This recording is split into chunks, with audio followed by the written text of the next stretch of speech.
Well, some of us are just born to work in hospitality, from welcoming spirit of treating every guest like family to being meticulous when it comes to top to bottom details from the kitchen to the curb. A local leader in this space is introducing a new scholarship for those being called to this exciting industry. Let's welcome back Steve Kish, founder of Queen Street Hospitality Group, and Alan Shao, Dean for the College of Charleston School of Business. Gentlemen, it's great to have you. Thanks for having us.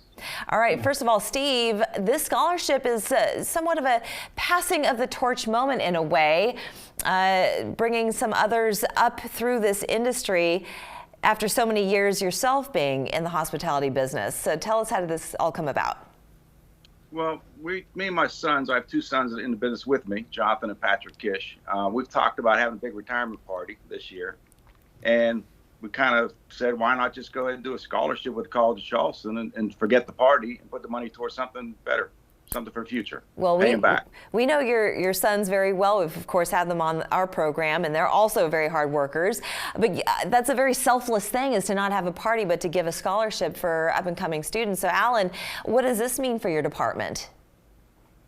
Well, the reality is that the party is on our side, because having an icon like Steve Kish generously donate money that will always be there. It's an endowment, so we'll work off the interest, and to benefit a student who is currently studying in hospitality and tourism and then want to go into the restaurant industry, it's a dream come true. That's what we love to see, the support from the business community, and certainly Steve has stepped forward.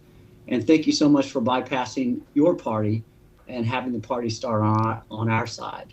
Not a problem. There's plenty of parties out there for sure.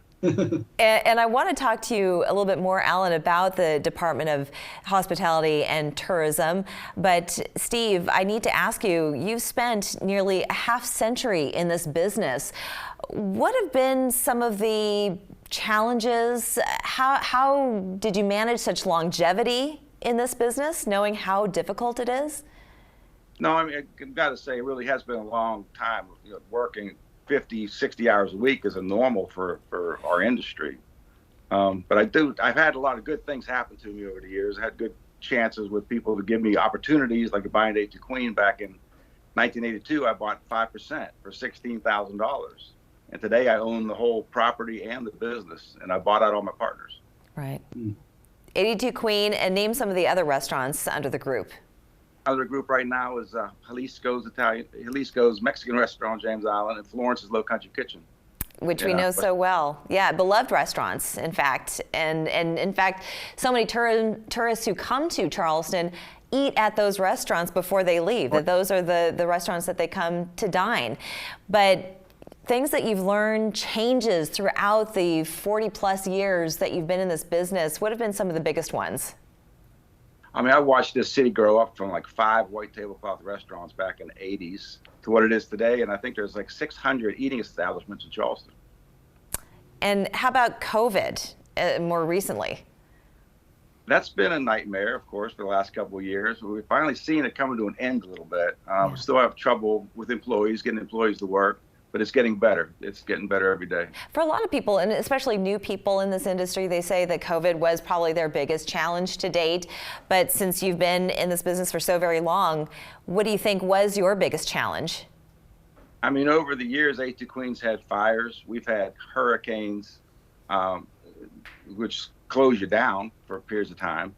You just got to make it through all this stuff, figure out how to do it. Yeah, you just got to do it, right? So, Alan, I'm sure that's just do it 101 in your business school. So tell us about what's being offered to your students there, what they're learning, and where they go once they graduate.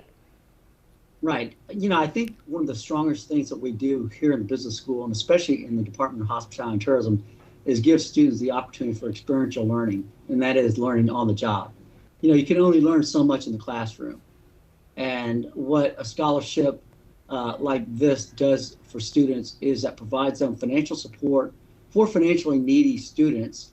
It also provides them, and I know Steve has been a big fan of it, opportunity to work in the restaurant industry while they're a student. And so that's what this is going to do. But I really am thankful for our leadership within the within the Department of Hospitality and Tourism, Because if you don't give students the opportunity to experience firsthand what they are learning by the books, they're actually never going to learn it. So, That's so true. This is helping us to get to the goal, and that is to get students gainfully employed after graduation. And gainfully employed all over the world. I mean, the world truly is their oyster. And finally, last question for you, Steve. What are you going to do with your time off? Well, I love the outdoors, so I love my fishing and I love my hunting. And vacation time has not been a whole lot in the last 50 years, but I plan on doing a lot more vacations here and there with the family. Steve and Alan, I want to thank you so very much for joining us. Thank you so much for having us. We're back after this.